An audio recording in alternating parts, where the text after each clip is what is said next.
Jujutsu Kaisen Season 3 ending. Let's listen to it twice. First time, all the way through. Second time, we'll talk about the music. I'm excited. Let's go.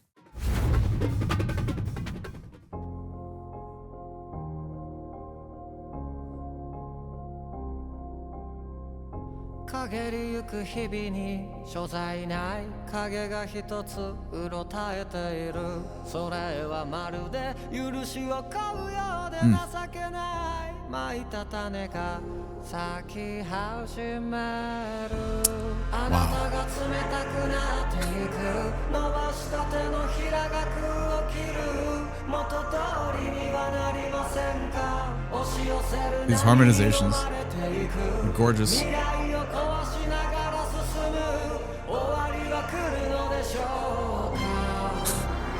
And this development right here.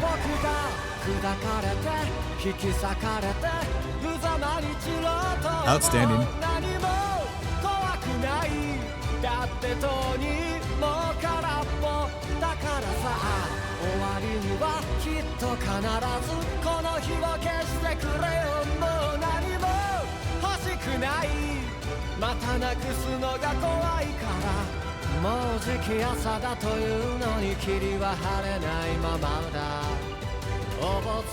Oh, vocal phrasing.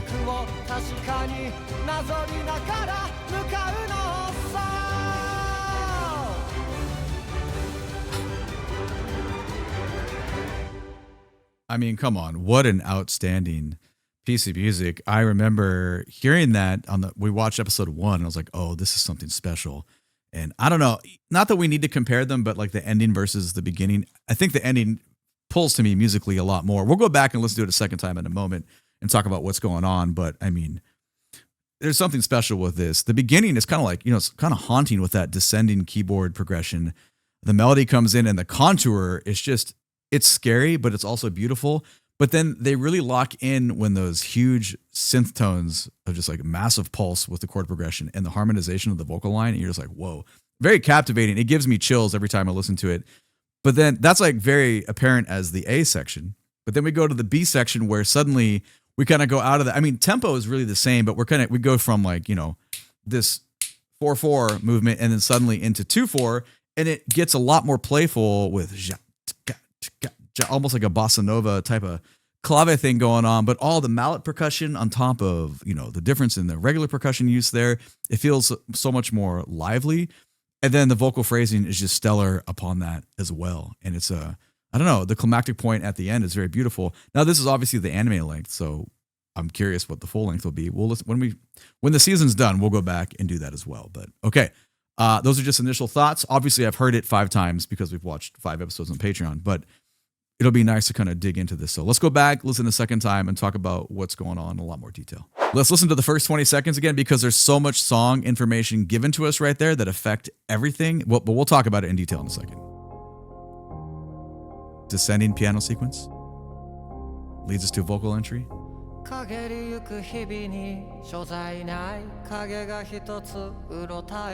Condensed contour, but now the contour expands.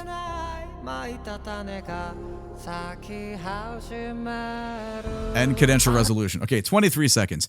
So much of like the print for the song is given to us right here. We open up with the descending piano sequence. You can hear the left hand of the descending bass line, the right hand up high, outlining where we're going with the chords. You get it for 1 bar though, and it's slow and it's not loud. 1 and 2 and 3 and 4, and voice comes in. What does that do though? It sets the tone. We know we're like, oh, we have an idea where we're at tonally. We're moving very slow. It feels a little bit, thrilling's not the right, mysterious, a little bit scary. A little bit, is this evil? Is this sad? What's happening with this? But a lot of those answers are given right here when voice comes in. It's busy. The other information that we get, we're very dominantly in harmonic minor. Obviously, do, re, mi, fa, sol, la, ti, do. We get that information within the first vocal phrase right there. What's cool about this is we have this kind of nasally sound at the beginning. The contour of the intervals of the melody is kind of condensed, and as it pushes on, we jump up in the stratosphere, and the amount of air and kind of a round sound comes in to shape vocally what's happening.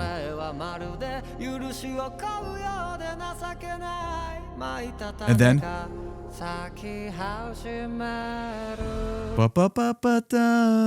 Cadential resolve, and the way that is given to us vocally is completely unrelated. I mean, the fundamental is there. The fundamental principle of like tonality and where we're sitting harmonically is there, but the style of phrasing was different than anything else we had vocally. So it's a very, I don't know, addictive. I still remember on first listen, I was like, whoa, this is really cool. I really gravitate to this kind of writing because it's exciting, but then I wasn't prepared what was coming next, because now we get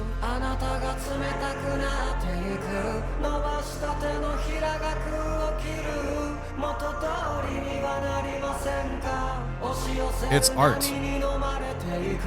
Well, why does this part sound so different? Well, it's a really easy answer. We're still moving here, right? This tempo is the same, but we don't have that eighth note pulse in the keyboard anymore. What's replaced with it is big synth tones underneath that are just printing chords. Every bar, we just kind of hold and sustain that low end. But up top, the vocal line is moving quite quick. But it's not about the speed of the vocal line. It's about the harmonization in the vocal line. Like, it is stacked. Like, well, it's this 36. Go back to like, I don't know, like 26s. Just listen to the harmonies in this.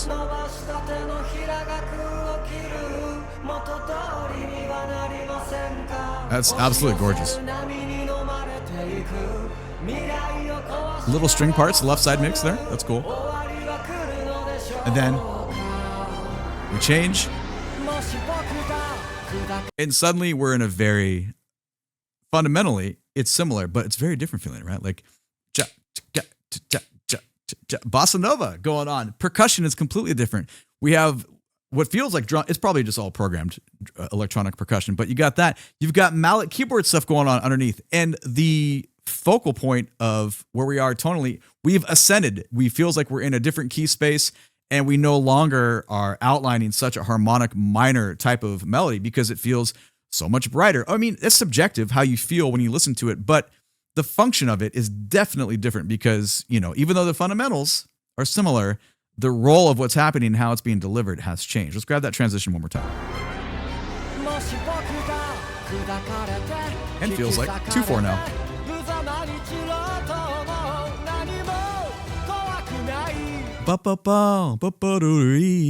We didn't have any of that kind of shaping in the previous, the A part. That's so much more air to require that kind of sound to get vocally. The sound is significantly more round in comparison to more of the nasal approach that we had in the beginning. So I don't know, like, it's really cool to me. It just calls because there's really no point of getting bored because so much variance is being delivered to us. Also, the melody is gorgeous. Woodwind augmentations, little flute parts there.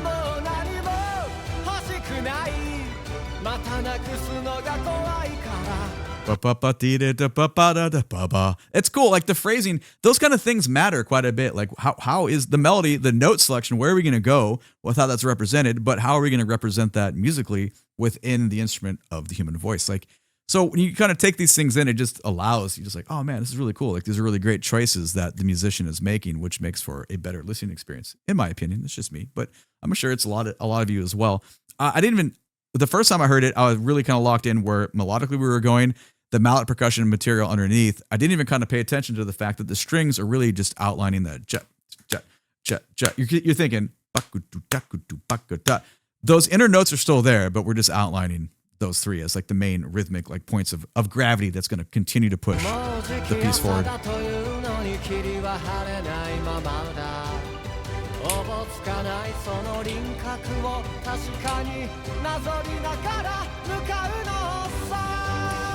And so the whole point, it kind of ascends, and then we finally reach the climactic point in the melody, and we just not immediately, but we end pretty short after that.